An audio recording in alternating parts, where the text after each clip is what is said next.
Does that mean we're on? Okay. This week we pick up with vaYiqra, which is Leviticus, chapter 22, verse 26. I did want to say one or two things about the previous verse. It doesn't really connect a lot to what we're about to read. It's all the same subject. It's all about sacrifices being made and all that kind of stuff. That won't change, but this is a separate section. You have the subject, and then you have topics under the subject, even though the word subject and topic mean exactly the same thing. I don't really know how to break it up. You have your main subject that goes throughout the whole chapter, and then you have sub subjects, which I'm calling topics. And so we're starting a new topic this week. But on the previous one, the translation of verse 25 that I put out there is, and from the ability of a foreign son, you shall not sacrifice a sacrifice for your God from any of these. And we, in that section, we went through what these are. These are the different reasons why you don't pick this lamb or that lamb or cow or whatever. And so that's the these. Okay, from the ability of a foreign son. Now remember from last week, the foreign son is a non-Torah observant person, just like the foreign son, when it was speaking specifically of the priest, that foreign son is a non-priest. Now that we're speaking to the children of Yisrael who are being told, here's the rules to your covenant that you've agreed to, that means that this is for the Torah observant. So the foreigner to the Torah observant is the non-Torah observant. That's what they mean by foreign son. So if that person, it's through that person's ability, whether it's their money or whatever, it's either going to be money or from their flock or something like that. It's whatever ability they have to make a sacrifice. It says that will not be brought to God from any of these, of any of the unacceptable animals, the impure, because of the corruption in them, comma, they are defective. It's not saying that the foreigner is defective. It's saying that the sheep, the offerings are not accepted because they are defective. Then it goes on, they are not acceptable for you. So you've got to understand that there's two reasons why this is not about the people. One, the structure of Hebrew sentence of the Bible does not allow that. It has to be about the animals. So you've got that. But you also have no one is without impurity. No one. David got another man's wife pregnant and then had that man murdered to cover up his sin. So sin sacrifice was, of course, made for David, but the sacrifice is a covering. It's not a wiping away. It's not a washing away. It is a covering. So David is still a womanizer, adulterer, murderer to this day. But why was it? And so the point is, he made a sin sacrifice after what he did, which was in fact accepted by God. And that's up to God. And he did, obviously. But God is a just God. God knew David's heart and knew that he was truly repentant, and so God forgave him. And accepted the offering. That did not make him any less a murderer. It just meant that that thing that he had done was covered over. So no one comes to God with any sacrifice who is pure enough to make that sacrifice, not even the high priest. Before he makes the sacrifices for Israel, he has to make a sacrifice for himself, does he not? So it's not about the people being impure. We're impure. You follow? It's about the animals. So basically, what's really being said here is that there can't be, no matter who makes the sacrifice, this actually opens the door for foreigners to make a sacrifice. What's being said here is no matter who makes the sacrifice, the animal has to be pure. It cannot be impure, no matter who gives it. So you can't say, well, they're not really Torah observant. It doesn't really matter. God's not going to accept their sacrifice anyway. So we'll just take that lamb. No, God's saying no. That's really what 25 is telling us. So let's get started with verse 26, which is Vayedaber Yahweh el Moshe lemor. You all know what that means. And Yahweh said to Moshe, or spoke to Moshe, saying, right? And so this tells us this is one of those subcategories. It could even define the beginning of a totally new category. So you don't really know for sure until you read the next verse, and it will make that clear. So here it is in very, very literal English. Ox or lamb or goat, for he will be born and be 7 days under mother he, and days the 8th, and further he accepted to offering burnt offering to Yahweh. Right? So most of us could tell just from that this is not the beginning of a whole new section. This is a subcategory of the previous section, because the previous section was telling us don't take animals that have these type of blemishes and on, etc. So we start off with the word shor, and that's the word for ox. And it's the word that actually is from the idea of strength, and the ox is a very powerful animal. But the strength actually, I think, comes from the idea of the horn itself, that because it's so hard and all that stuff. But that's neither here nor there. It's an ox.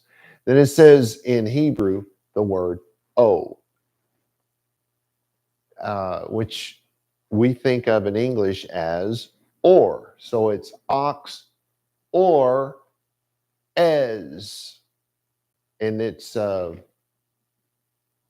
goat. It's a she-goat, to be specific. Ox or goat, and then it says, ox. Oh, I skipped one. You have keves before you have ez. So it's ox or lamb or goat, because these are the three animals that are being sacrificed. So it's naming off all three, and then it says yivaled, and that's of being born.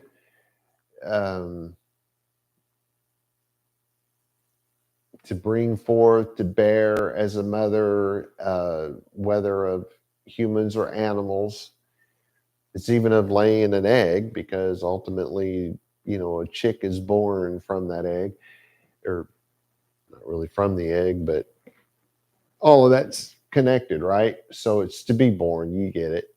And then it says vehaya, which is and it will be, it will come to pass, that sort of thing. Shivat, so that's the Hebrew word for 7, the number 7. Yamin, so now we know it's 7 days, because that's from Yom. You add the im to the end of it, that's the masculine plural, so Yom becomes Yamin. All right, so you have 7 days. Then it says tachat, which I have as the word under. It's the lower part, that which is below, beneath, under. Um, this is in relation to an animal. This is because of how the animal gets their milk, right? They're under the mother. So that's where the idea came from way back when. And it says imo, so it's under the mother. Then it says umiyom and uh, days, because you have the word yom there. Umiyom. And from day,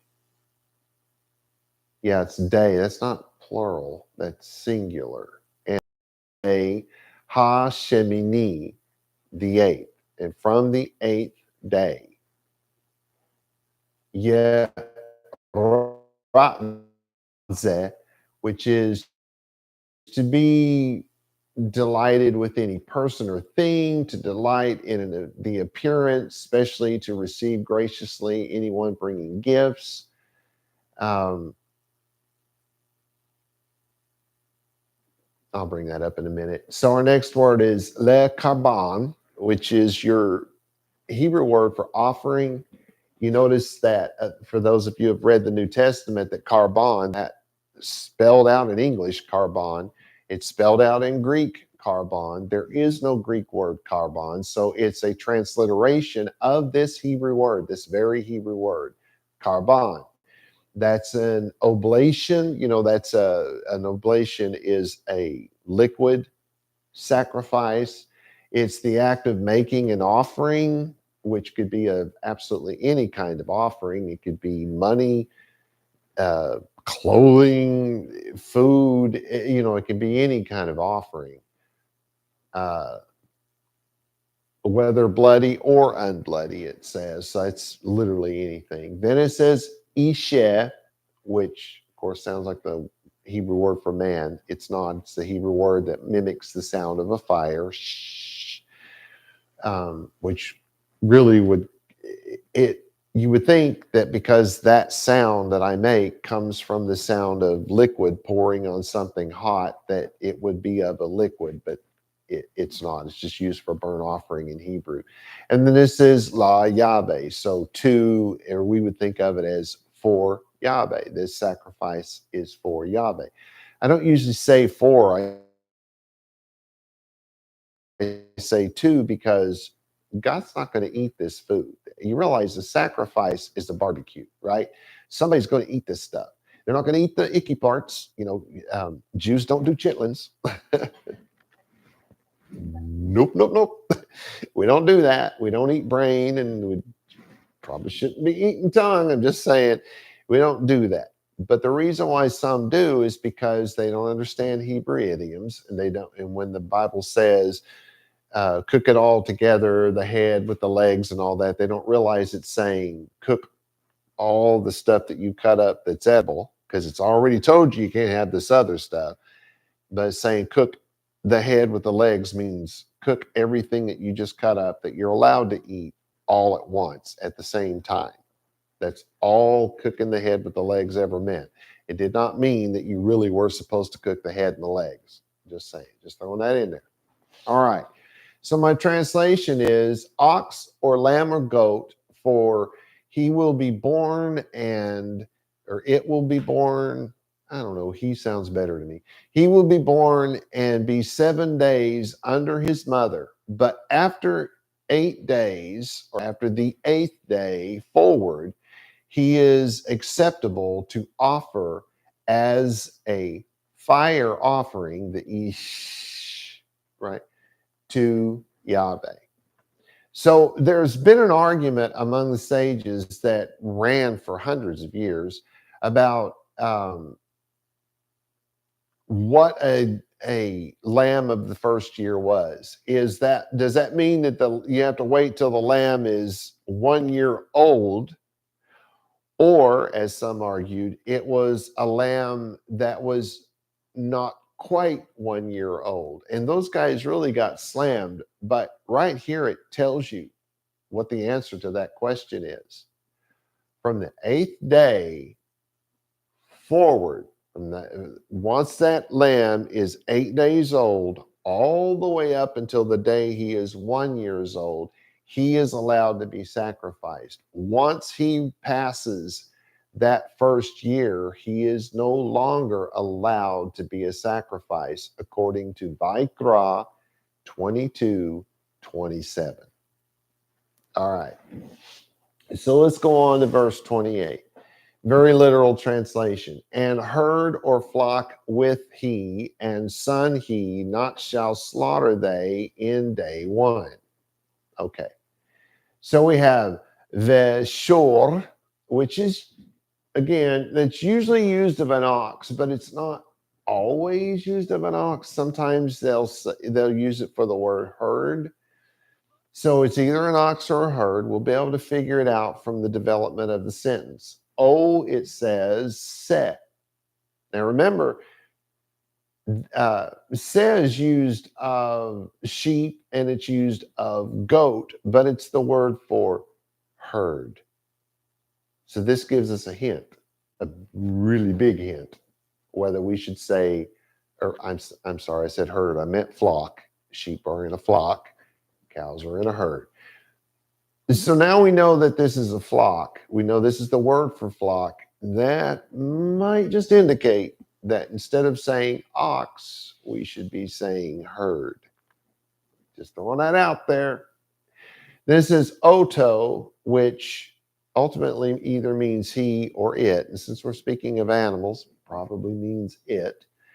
Then it says ve'et. Wait a minute. Yeah, oto, ve'et. So you have oto and ve'et. They're essentially the same word. They're both et. It's just that in Hebrew, we don't have vowels in our alphabet. Never have. We have vowel sounds, and the sounds do things. They make a word masculine or feminine. They vowel sounds, and they can give the number, the first, second, third person. It can give the gender, whether it's masculine or feminine. So the same word, like my last name, Alon, which in Texas everybody calls us Allen. But my last name is Allon because it's Aleph, Lamed, Vav, Nun, Sofit, right? That's how you would spell it in Hebrew. So Allon is a good representation. But that same word can be pronounced Elon, as in Elon Musk, Allen, as in Allen. It can be Allen, as in Alan. I mean, there's all kinds of ways to spell it, but we all have the one thing in common. It's the same Hebrew word. Mine has two L's. Why? Because when you double the middle radical, that means we go from it just meaning oak tree, which is what the ones with the one L mean, is oak tree, to mighty oak tree. It's a grammar rule that has been with us from the beginning. So anyway, that's why et can be oto, and then it can be ve'et. Of course, the vav is added to the front of the second one. So you essentially have the same word, and neither one of those words have a meaning. The reason why the first one means he or it is because a vav has been added to the end of the word et. And so it becomes, instead of et, it becomes oto. Then our next word, the vav has been added to the front of the word. So instead of et, it's ve'et. So what we have here is he with our first one, and arrow.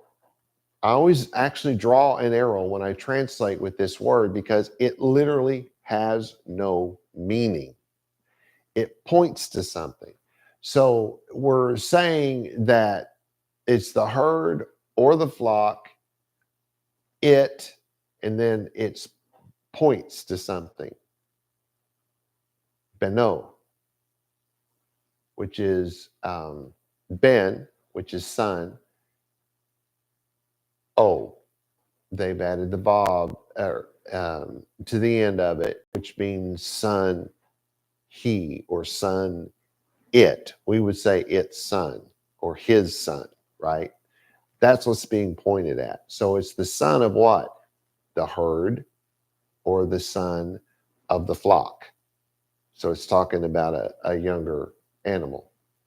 Then it says, Lo tishechatu. You will not slaughter. And that does mean we're talking about you're not going to cut it up, get rid of all the stuff you're not supposed to eat, and then cut it up into pieces. This part's for the priest who's overseeing it, and this rest of this is for the family who brought the sacrifice. You can't do any of that. That's from killing it to what we think of as slaughter and cutting it all up to cooking it. All of that is in the same one word. All of that meaning is one word. So you're not going to do this. It says beyom echad. Literally, that's in day one. Well, what about day two? That's not how Hebrew works. In the same day. One day, in the same day. That's how we would say it in English. So the translation is real straightforward. And of the herd or flock, you will not slaughter it. Remember what we've just been talking about, the son of the animal. You will not slaughter it with its young on the same day. So if you have a sheep that has been born and it's over 8 days old, you cannot slaughter the mother, and it's really the mother, or we can add father because this would be all encompassing here, but you cannot slaughter the parent of another sheep on the same day. Not allowed to do it. Why? Because it's impure, going to give you some kind of disease? Probably not. And this is speculative because God does not answer this question. But I would think it's probably more because, you kind of need to not kill off your whole herd. You need to kind of leave some around there so that you can keep having more herd, more flock. That'd be my guess. But again, it's just a guess. All right, so verse 29, literally in English. And for you shall slaughter they, sacrifice thanks to Yahweh, to pleasure yours shall slaughter they. And some of you may remember the pleasure your from last week. So it's v'ki, so and it could be if, and for as an FOR, or and because. It can be any of those three. We will find out as the sentence moves on. Tis behu. So and if, or and for, and because, and then tis behu, you shall slaughter they. Because you'll slaughter them. We're speaking of the animals. And that, again, that's from the killing of the animal to the carving up of the animal, which is what we really think of as slaughter, and to the cutting up of it for the individual pieces that are going to be cooked, all the way up to the cooking of the animal. That's a sacrifice. The whole thing is a sacrifice. There is not one without the other. So hopefully you're following. It's the same word that we just had. So then it's zevach. So we think of this as a separate word, but we would think of as a sacrifice. It's a slaying, hence the flesh of a slain animal for feast or otherwise, a sacrifice, an offering of a victim, speaking of the animal, opposed both to a bloodless offering and a burnt offering, denotes sacrifices of which but a part were consumed, such as expiatory or Eucharistic offering. It is also used in speaking generally of great and solemn sacrifices. So it's, as confusing as that was, it's any kind of an animal sacrifice. Then it says todah, so now we know what kind. See, this word here is telling you that it's a sacrifice, could be any kind, because this one covers them all. But then it says todah. So now we know it's a thanksgiving sacrifice. Todah, todah rabbah, thank you very much. Todah, thank you. So it's a thanksgiving sacrifice is generally what we call it in our modern world. And then it says la Yahweh, so to Yahweh. Li rezonechem. That's that, to pleasure your, and I say your because sometimes I write you all because I want you to know that this is not singular. This is of a group. So it's why I have your this time. Should have probably said y'all, you, not y'all, but you all. But this is that idea of it's for your own good. It's for your benefit. Yeah, I think that's how I said it last week. Then it says, Tizebahu. There's your word for the whole sacrifice, slaughtering, cooking thing. So what do we have then? When you slaughter the Zevach Todah, the Thanksgiving offering, to Yahweh, it is for your benefit. They will be slaughtered. This is for your benefit. We're not doing this because God needs something to eat, because he's not going to eat any of it. This is for your benefit. But your being plural, it's also for the benefit of the priest who gets a part of that. That's how they had food. They didn't own land. They didn't have anywhere to plant and grow food or have flocks. They were kind of dependent on the people making those sacrifices, because remember, they got part of that. So we're having a big Sunday barbecue, but it's, instead of chicken, it's lamb or goat or cow. Nice. All right, so verse 30, very literal English. In day the he, which if you recall, that means these to us. The he means these. He ate, not shall remain they from us to morning, Yahweh. All right. Some of you can figure that out just from that terrible English. Bayom, so in the day, we have to add the for it to make sense to us. Or we wait for the next word, hahu. So in these days, ye'achel, ochal, that's to eat, to consume. Lo to ti ru. Not, the lo being the not or the negative article of the next word, to ti ru. There's not going to be any leftover. There can be no remainder. Mi manu, which means from us. Then it says ad, which is to pass over its duration of time. So it can be until, our word until, which it is in this case, because the next word is boker, like boker tov, good morning. So it's not going to be left over until morning. And then it says, Ani Yahweh, so I am God. It's kind of like a parent saying, because I said so. And since he created all that is seen and unseen, I think he probably has the right to say that. Besides, it's not like our parents, like, my mother smoked a lot when we were growing up, and she'd sit there and smoke and tell us, don't you smoke? Why, Mom? You smoke. Because I said so. God's not like that. If he tells you not to smoke, I guarantee you he does not smoke. And not only that, I guarantee you he never has. You know what I'm saying? That's a terrible example, I think. because smoking is not a sin.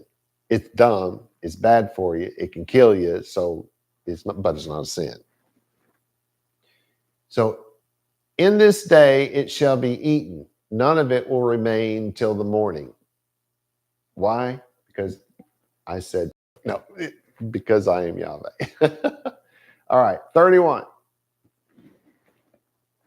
Okay. Very literal. And guard you commandments my, and do them with them, I Yahweh. I bet you can totally figure this one out. This is an easy one, right? Ushematim. Ushematim. I can't roll my R's. I guess I need something to drink. And shamar, guard, to keep, to watch, to guard. In a narrow sense, as a garden, a man tending to his garden. How do you tend to your garden? Well, first you have to clear the ground. So you say you buy a lot of land out there, it's going to be full of rocks and stumps and Lord knows what, maybe even trash. You got to clear all of that off, and then you got to get all that off. Then you have to plow that field, and if you don't have an ox, you'll be doing that by hand, which is how I did it growing up. We didn't have an ox. Didn't have a tractor either, at least not in the early years. And so our gardens were very small in the early years. Thank God I was only 8 and 9. But as I got into 10, I guess when we got the tractor and the plow and all that stuff, and actually attempted, our family was the worst farmers on the planet. But anyway, so you till the ground, and then you've got to plant the fruit, the seed, and then that seed has to be watered. It helps if you put some fertilizer, or back in the day, manure, which was the fertilizer, cow and horse manure, never human manure. That is a bad idea. So don't ever plant your field where there's a septic tank or something like that. You can get killed from that. I don't think it's common, but is that distemper? Is that the right word? Or no, that's a dog thing.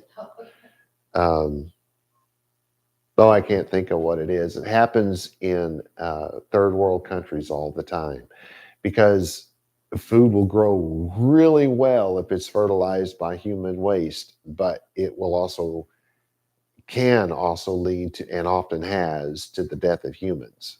So that's a bad idea. But where cow and horse manure is fine. For that matter, goat and sheep manure would be fine, but not human. You just can't do that.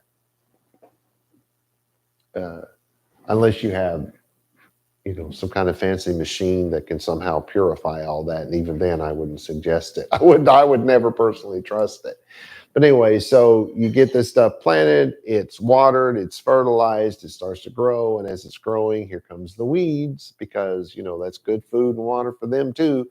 And you got to pluck away the bad. Why? So that the good can flourish, right? So this is something very intimate, very hands-on.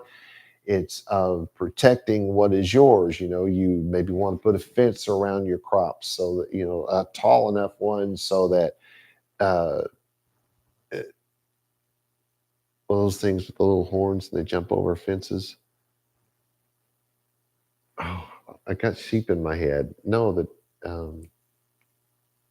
deer. So you want a tall fence so the deer can't climb over, and maybe you want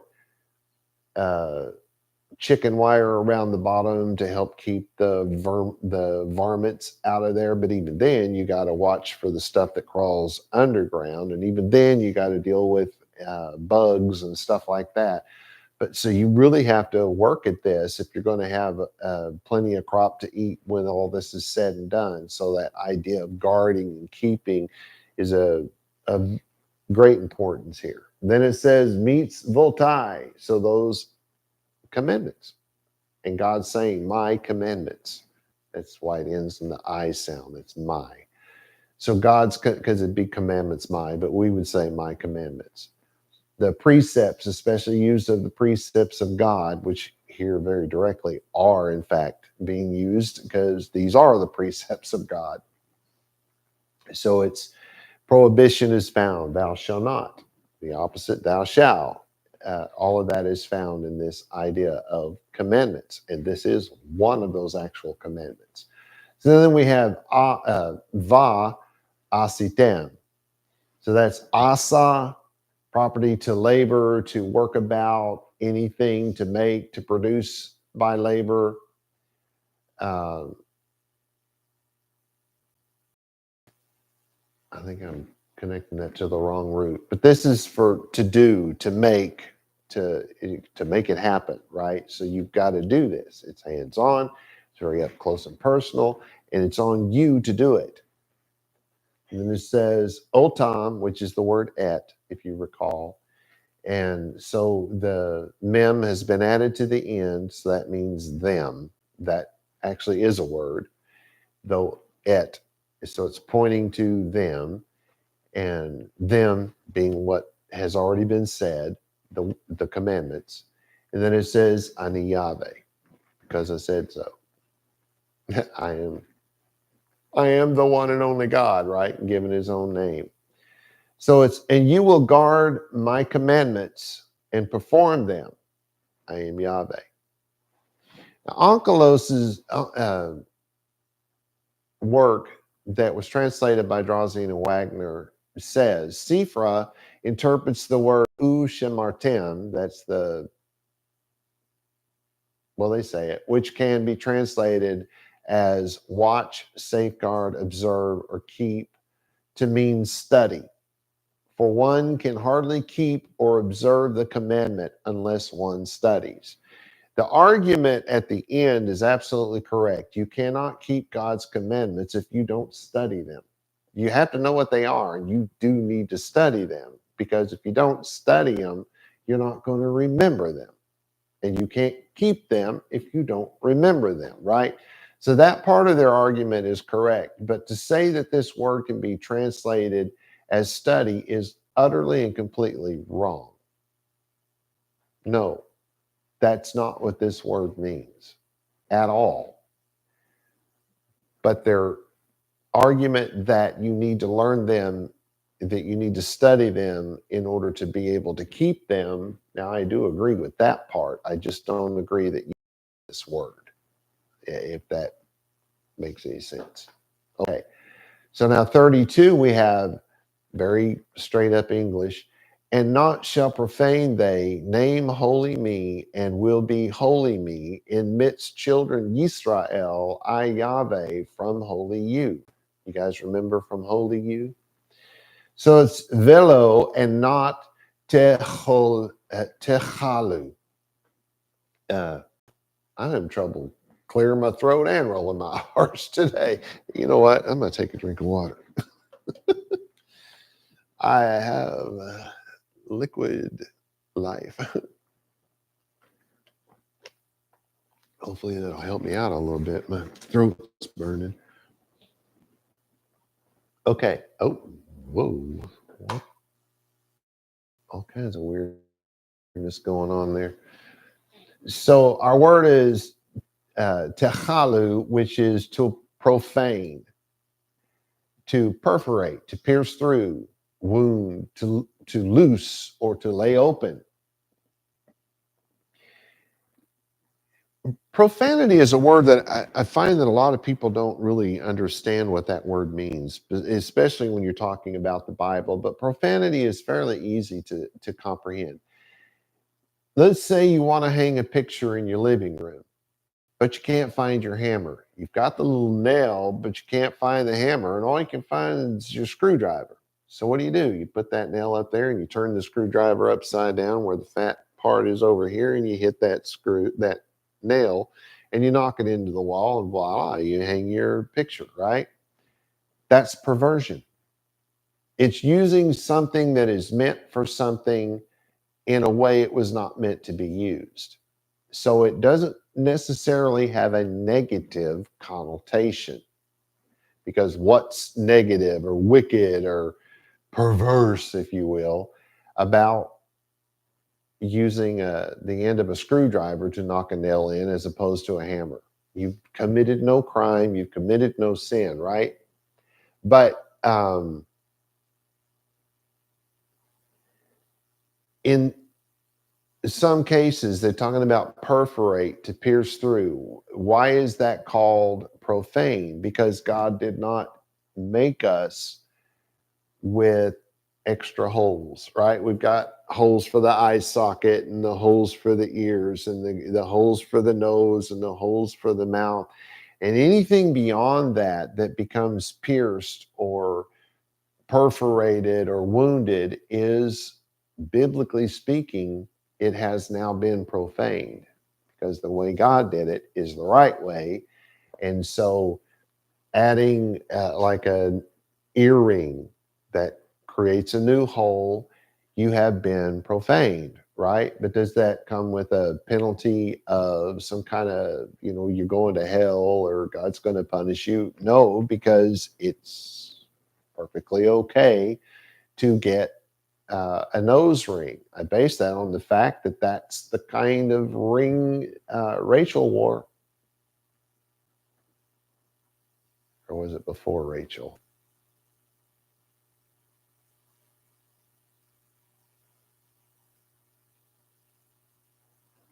It wasn't Sarah. I don't remember who it was, but anyway, it talks about her being given a ring, and it was actually a nose ring. In Hebrew, you know that. English, not so much. At least none of the. I've looked at a couple of different English versions, and they don't make that clear. But it was a nose ring, and so God obviously didn't have a problem with it because He didn't make a law against it. I'm just saying, if God says it's okay, it's okay. If God says it's not okay, it's not okay. So if God says do this and you don't, that's a sin. If God says don't do this and you do, that's a sin. If God says nothing about it, it doesn't make any difference how awful you think a nose ring looks, it's not a sin. And God does not say anything about it. So it's not a sin. But you get the idea that it's now been profaned because it wasn't supposed to have that new hole in it. So then it says et Shem. And we've talked about this many times. In the Bible, most of the time when the word Shem is used, it should never be translated in English as name. There's very few times when it should be done that way. Even when it says, and his, Shem Kara, his name will be called. It's not name, it's his authority. It's almost always should be translated as authority, both in the Hebrew Bible and what we call the New Testament. That's almost always incorrectly translated as name, as if, let's say I was a police officer and I told you to stop in the name of the law. The name is, there's no guy named Law, and I'm not stopping you by that. I'm stopping you, if I'm the police officer, by the authority given to Robert, because I've been given this badge and been sworn in and trained and all that stuff to command you to stop. That's my authority. So as were I a police officer, I'm obviously not, but were I a police officer and said that, that's what I would be talking about. And so we use something like that for our word name. Stop in the name of the law. What's he saying? Stop by the authority given to me through the law to tell you to do so.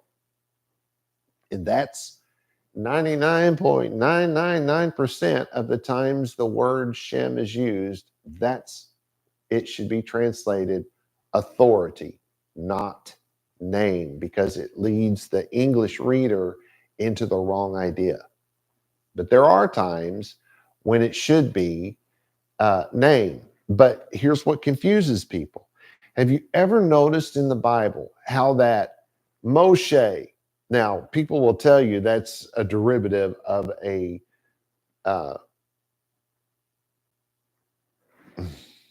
Egyptian name. No, it's not. It's a derivative of Mashiach.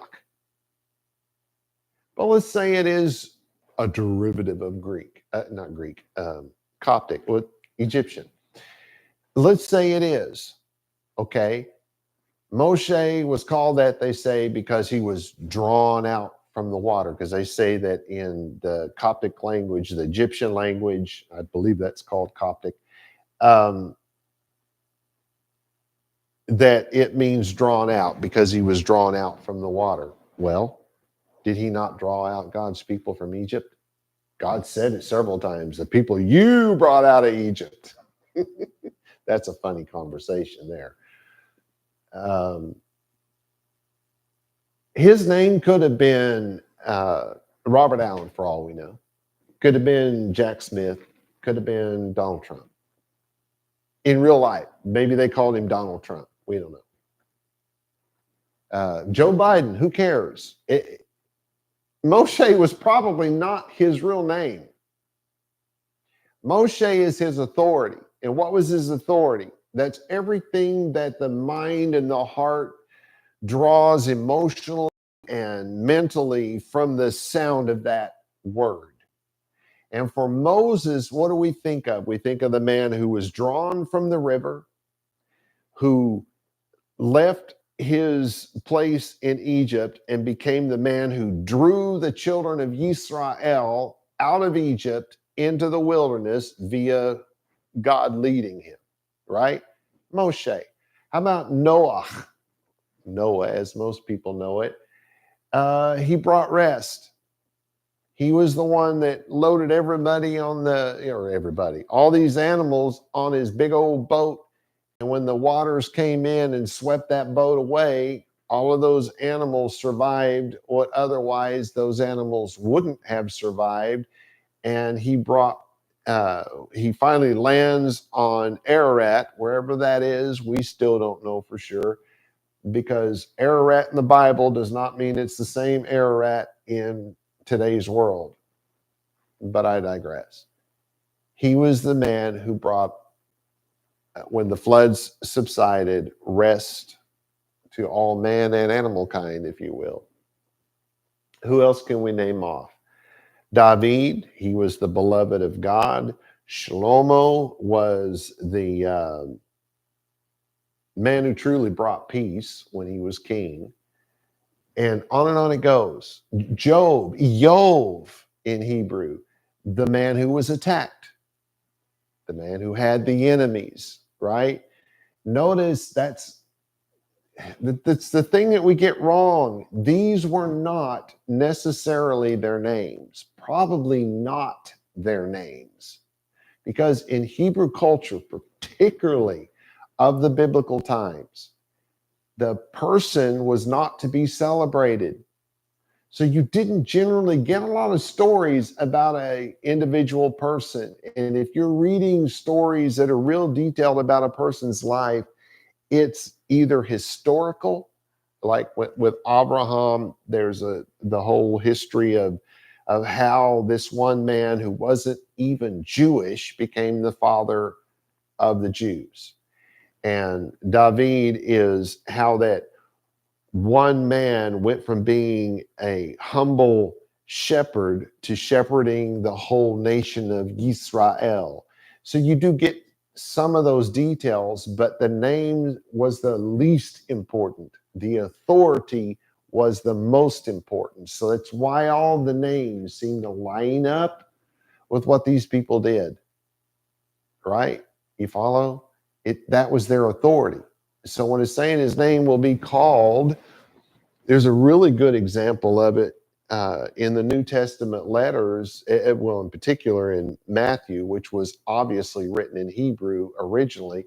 The Greek text is written in perfectly formed Hebrew sentences, which means they took a Hebrew text and just replaced the Hebrew words with Greek words and didn't even try to rearrange the sentence so it would make sense in Greek, which is why they call it Koine Greek, because they don't realize what that was. But in that, they have the prophecy that the Mashiach, when he came, would be called Emmanuel. His Shem, Yikra, the name that he would be called would be Emmanuel, yet he's named Yeshua instead, because his authority will be what? God with us. His name was Yeshua. Very common, everyday stuff in biblical Hebrew. Oh, I'm running out of time. Smacker. Oh, man. And so then it says, so we got the authority of God. Kadashi is Kodesh, so it's holy. Ve ni kedashti, holy again, it's and will be holy. And then we have betoch, that's in the middle of or in the midst of, B'nai Yisrael, in the Israel. Then it says, Ani Yahweh Mekadish Chem, Kadosh, hear it again. What do we have? You know what this means. And they will not profane my holy authority. And I will be holy in the midst of the children of Israel. I am Yahweh, from whom your holiness comes. And then we have our last verse. Very literal in English. Make go out, you from land, Mitzrayim, to become to you, to God's Yahweh. Again, you can probably figure this one out all by yourself. Hamotzi, make go out, to go forth. I made you to go out. Echem me'eretz. I made you, ethem, you, go out. He's already said, go out, you. I made go out, you. So we say, I made you go out. And then it says, me'eretz, from the land, Mitzrayim, from the land of Egypt. Leyot, to become lachem, to become to you, le'elohim, really, to become to you a God. Then it says, Ani Yahweh. I've said it, so let it be written, so let it be done. Our translation. I've added the word who at the beginning of it to connect it, because this is actually a verse in Hebrew that was broken up into more than one verse. So this is a continuation of the first part. So who brought you out of Egypt to be your God? That's why the Jews were brought out of the land of Egypt, so that Yahweh could be our God. Shalom v'shalom, everybody.